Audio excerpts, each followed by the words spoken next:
Assalamualaikum warahmatullahi wabarakatuh.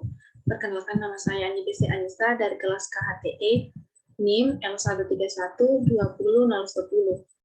Di sini saya akan menjelaskan sedikit mengenai mata kuliah perhutanan sosial, di mana mata kuliah ini akan membahas mengenai konsep-konsep pengelolaan hutan berbasis masyarakat yang akan diterapkan dalam pengelolaan hutan sosial.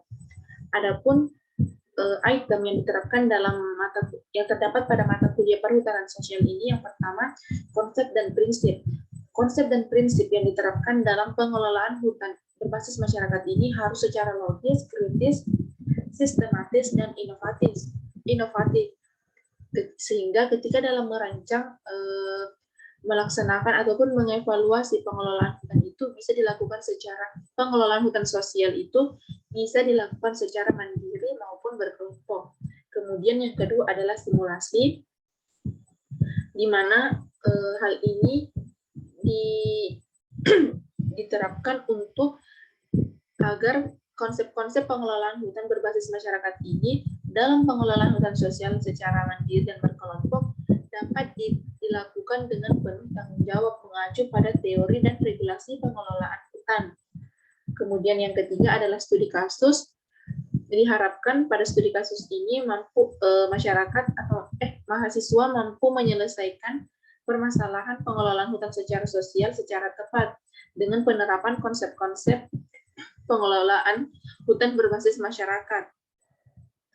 Hal ini dapat memanfaatkan berbagai media maupun sumber belajar yang kreatif berdasarkan data dan informasi yang valid.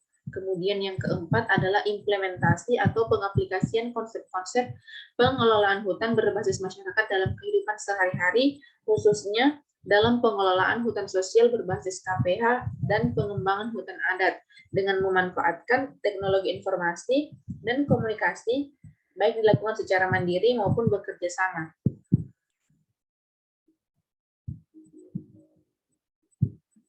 Selanjutnya yaitu perubahan paradigma kehutanan. Paradigma itu adalah cara pandang. Jadi di sini ada 2 poin yang mengacu pada yang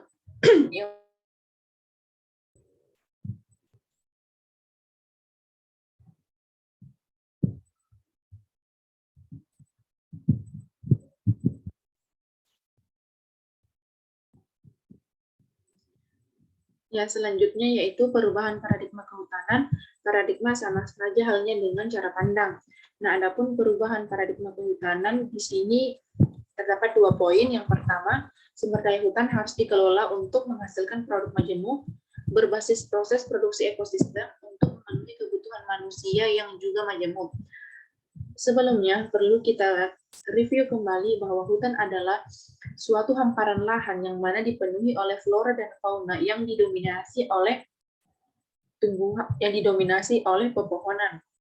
Nah, pengelolaan sumber daya hutan ini itu sendiri harus majemuk. Dikatakan majemuk dikarenakan kebutuhan manusia itu sangat banyak. Sehingga dalam pengelolaannya itu harus sesuai dengan konsep-konsep pengelolaan hutan itu sendiri. Dikarenakan apabila melenceng dari penerapan konsep dan prinsip pengelolaan hutan itu sendiri, maka produksi ekosistem atau ekosistem yang terdapat pada hutan tersebut akan terganggu.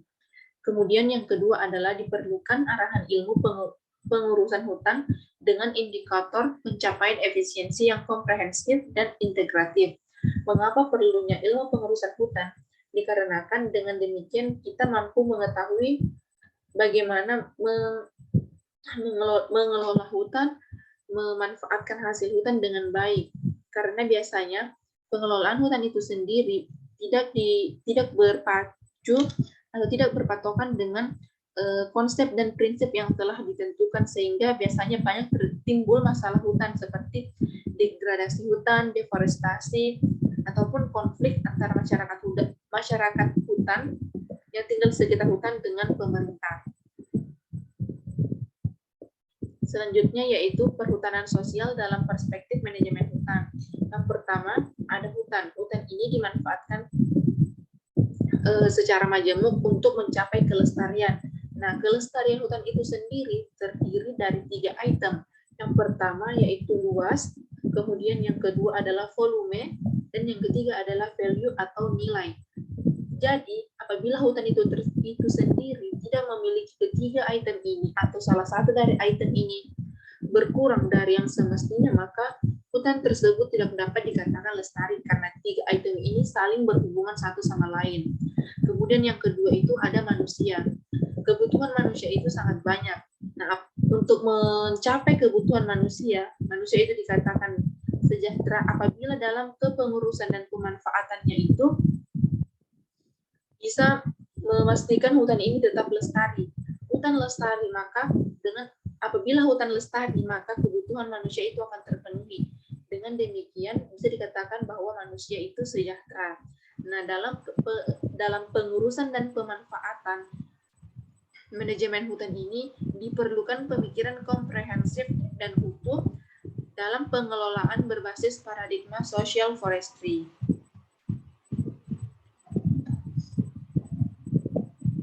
Next, selanjutnya adalah masalah pembangunan kehutanan dan kontribusi ilmu pengetahuan. Di sini terdapat beberapa masalah kehutanan, beberapa di antaranya yaitu degradasi hutan, deforestasi, konflik, dan kemiskinan. Nah, masalah-masalah kehutanan ini sendiri itu berhubungan dengan 5 aspek. Yang pertama adalah aspek dalam bidang hukum, kemudian bidang teknologi, ekonomi, politik, dan sosial.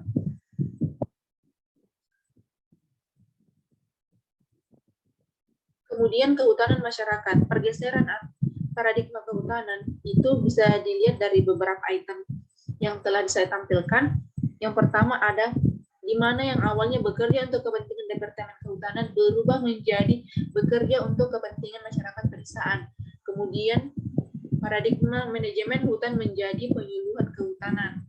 Melindungi hutan dari masyarakat pedesaan menjadi melibatkan masyarakat dalam manajemen hutan. Kemudian yang keempat, produksi dan distribusi pembibitan menjadi memfasilitasi regenerasi pohon-pohon lokal. Yang kelima adalah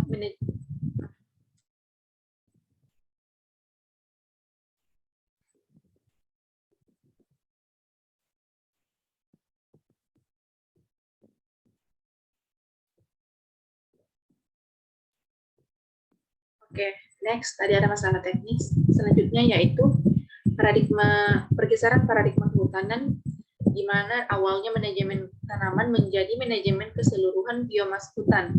Kemudian yang keenam, pohon-pohon untuk kayu dan pulp menjadi pohon dan perdu serbaguna. Dan yang ketujuh adalah sistem manajemen kehutanan standar menjadi sistem yang dibangun tentang manajemen hutan dan pohon berdasar pada pengetahuan lokal yang ada.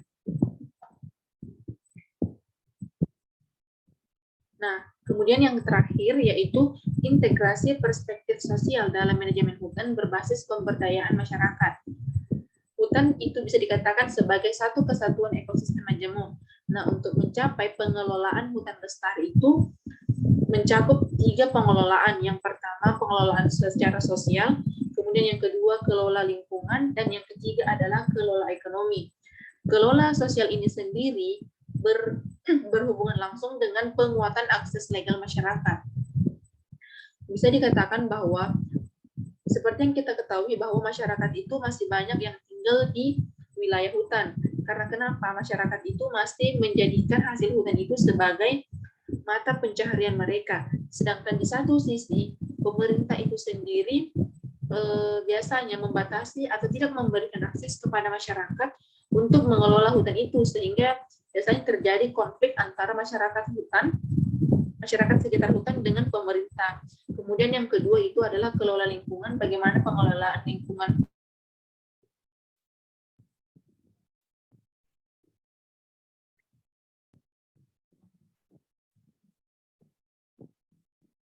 Saya ulangi, kemudian yang terakhir yaitu integrasi perspektif sosial dalam manajemen hutan berbasis pemberdayaan masyarakat. Hutan bisa dikatakan sebagai satu kesatuan ekosistem majemuk.